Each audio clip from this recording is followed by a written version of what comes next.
Patton's final order inside the German POW camp was simple: open the sealed transfer room and hand over every prisoner file before the convoy moved. But the German officer in charge stepped in front of the door, placed both hands on the key ring, and refused in front of the entire yard. And when Patton saw one American map corner sticking from beneath the officer's coat, he ordered the truck stopped and turned the surrender into an investigation.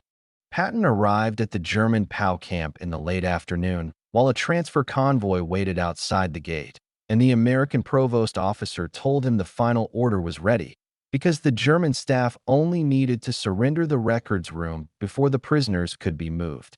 The German officer in charge, Captain Erich Mahler, stood near the administration hut with a key ring in his hand, and he saluted stiffly while saying that all common barracks, kitchens, and medical stores were ready for inspection. Patton walked past the waiting trucks and pointed toward a sealed, door-marked transfer room because the convoy papers listed that room as the last place holding prisoner files, route logs, and release cards needed before any man could leave the camp. Mahler said the room contained damaged records and should be opened later by clerks, but Patton gave the final order in front of the yard, telling him to unlock it immediately and place every file on the table. Mahler refused without raising his voice, and the refusal spread through the camp faster than a shouted warning, making prisoners turn from the wire while American guards moved closer to the trucks. Patton stepped toward him and asked why a surrendered officer would protect a room full of paper, and that was when he saw the corner of an American road map sticking from beneath Mahler's coat. An American sergeant named Donnelly removed the map before Mahler could hide it, and the paper showed a supply road, a bridge crossing, and a penciled circle around a farmhouse 5 miles from the camp. Mahler claimed the map had been collected from abandoned battlefield debris, but Donnelly opened the transfer log and found the same farmhouse marked beside 3 prisoner numbers scheduled to leave on the first truck.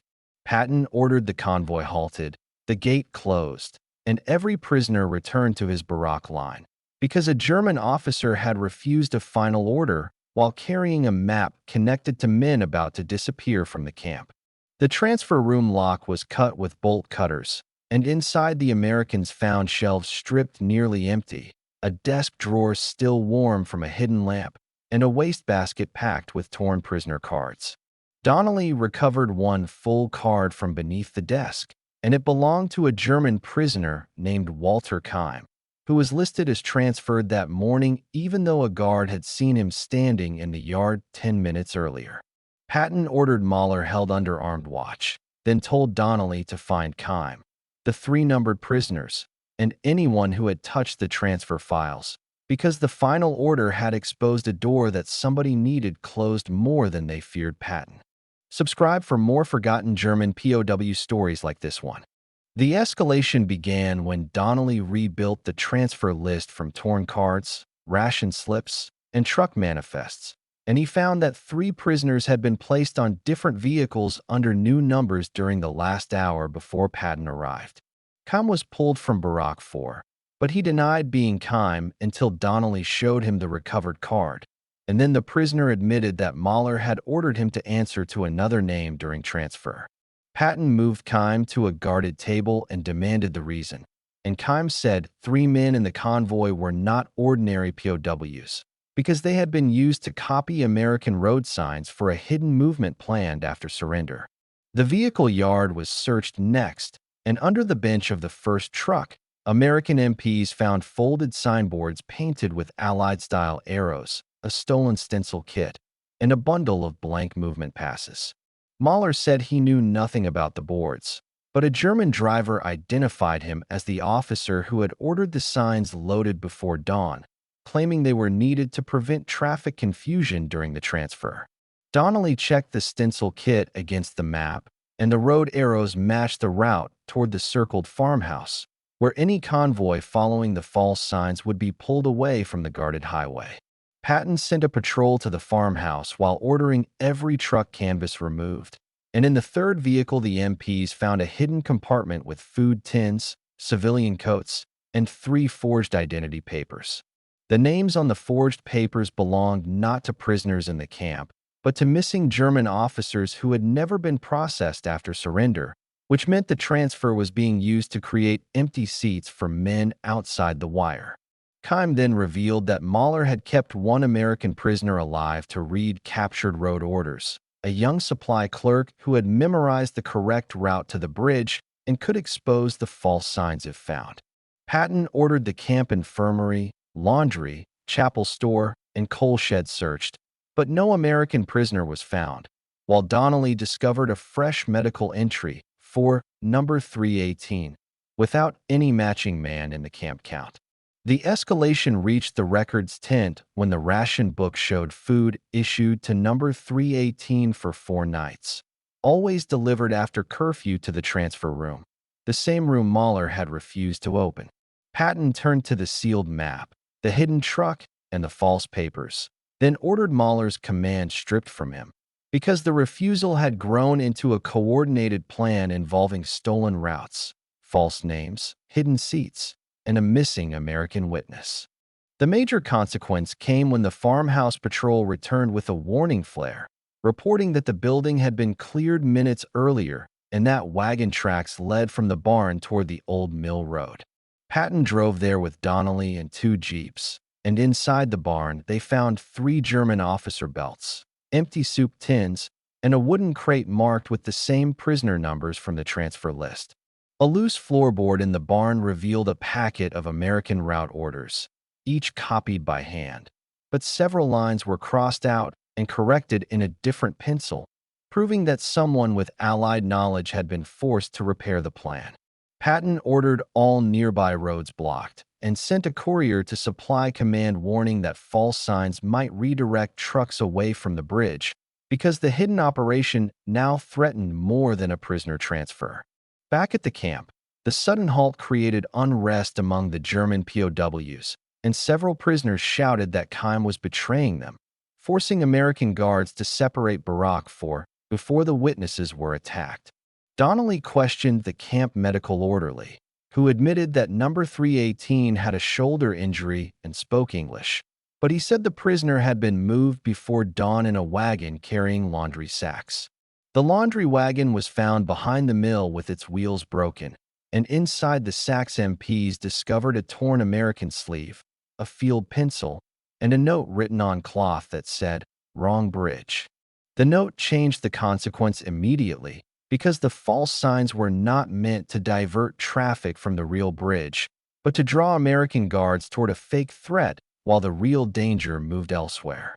Patton ordered the bridge warning kept in place, but widened the search to rail depots, fuel points, and signal posts, because a man forced to correct route orders would choose his words carefully if he had only one cloth message. Donnelly returned to the transfer room and found a second clue under the lamp base, a scrap of German timetable with one station circled and a time written beside it that matched the evening prisoner convoy. The station master was brought in under guard, and he admitted that a special rail cart had been requested by Mahler's office for medical prisoners, even though no British or American authority had approved such movement.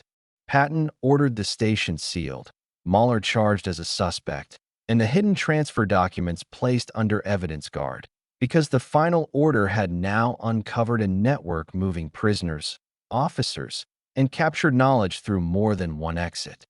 The major reversal came at the rail station when American soldiers found the medical cart empty, with blankets arranged to look recently used and a note pinned beneath the bench that warned, "Not rail, return camp." Donnelly first thought the note was a trick, but the handwriting matched the cloth warning from the laundry wagon, and Patton understood that the missing American was not simply being moved by Mahler. He was leaving clues to pull the search back toward the camp. The reversal changed the entire case because the outside routes were distractions, and the real movement had been planned through the camp itself, while every patrol chased the farmhouse, bridge, mill, and station. Patton returned without warning and ordered a silent sweep of buildings already inspected, starting with the transfer room, where Donnelly noticed that one shelf sat 2 inches farther from the wall than the others. Behind the shelf, The MPs found a narrow service hatch leading into a crawl space under the administration hut, and inside the passage lay cigarette ash, fresh boot prints, and a strip of American khaki tied around a pipe. The passage led beneath the yard to the coal cellar, where the missing American supply clerk, Corporal Hayes, was found alive behind stacked fuel sacks, weak but able to point toward a second exit near the prisoner chapel. Hayes told Patton that Mahler had planned the false road signs, but a senior officer hiding inside the camp had taken control of the escape after learning that Patton had arrived earlier than expected. This reversal stripped Mahler of the role of mastermind and turned him into a gatekeeper protecting someone higher, because Hayes identified the hidden officer as General Major Kruger, a logistics commander using stolen prisoner identities to leave with the transfer. Donnelly searched the chapel and found Kruger's officer badge hidden inside a hollow bench, along with a prisoner coat carrying Keim's stolen number and a forged American movement pass. Mahler finally admitted that he refused Patton's final order because Kruger had threatened to expose every German guard who helped him, and because the transfer room held the crawlspace entrance, not just the files. Patton did not release Mahler, but he ordered him used as a witness and sent Donnelly to rebuild the transfer line by face and scar, because Kruger was no longer outside the camp. He was standing among prisoners waiting for the next chance to leave. The final irreversible event began when Patton ordered every prisoner in the transfer group lined up without coats, hats, or borrowed tags, while Donnelly held Keim's original card and Hayes watched from a guarded chair. One man near the rear of the line answered to Keim's number with perfect calm, but his hands carried the pale marks of removed officer gloves, and his boots were too new for a prisoner supposedly taken from a winter convoy. Donnelly asked him to read a simple English road phrase from Hayes's notes, and the man pretended not to understand, but Hayes pointed to him before the sentence was finished because he recognized the voice from the crawlspace. The prisoner was pulled from the line, and beneath his shirt the MPs found a stitched cloth pouch holding Kruger's seal ring, a Swiss address, and a folded copy of the same bridge road map Mahler had tried to hide. Kruger tried to claim the items had been planted, but Keim identified the stolen coat number, Hayes identified the voice, and the transfer driver identified him as the officer who had been meant to take the hidden seat in the first truck. Patton ordered Kruger, Mahler, the drivers, the medical orderly, and the clerks separated under guard, then sent the corrected road warnings to headquarters so every false sign, station request, and medical pass could be canceled. The irreversible break came when Patton signed an order voiding the entire transfer list, rebuilding the camp records under American control, and sealing the transfer room, crawl space, coal cellar, chapel bench, and truck compartment as linked evidence sites. American soldiers carried the evidence into the yard, laying out the false signs, forged passes, route maps, stolen number tags, medical cart request, and Kruger's hidden seal ring on a long table before witnesses. Keim received his real card back. Hayes signed a witness statement with his injured arm supported by a sling, and the other prisoners watched the stolen identities lose their power in front of the whole camp. Kruger made one final attempt to give an order in German, but Patton cut him off by ordering his officer coat, ring, and forged prisoner card removed from the evidence table and placed into separate sealed envelopes.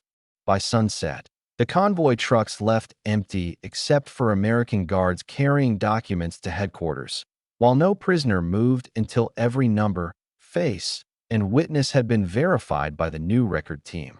The final act could not be undone because Patton's last order had forced open the one room that held the route, the hidden witness, and the stolen identity, turning Mahler's refusal into the mistake that exposed Kruger before he vanished into the transfer line. 3 days later, Patton stood outside the transfer room while Donnelly nailed a board across the service hatch, and Hayes watched the final evidence crate loaded into a guarded jeep. Mahler was taken out as a witness under arrest. Kruger followed in separate custody, without his false number, and Keim's corrected card was placed first in the new ledger because the order refused at the door had become the order that ended every hidden escape behind it. Most people know how World War II ended. Very few know what happened inside these prison camps. Subscribe for more untold WW2 stories.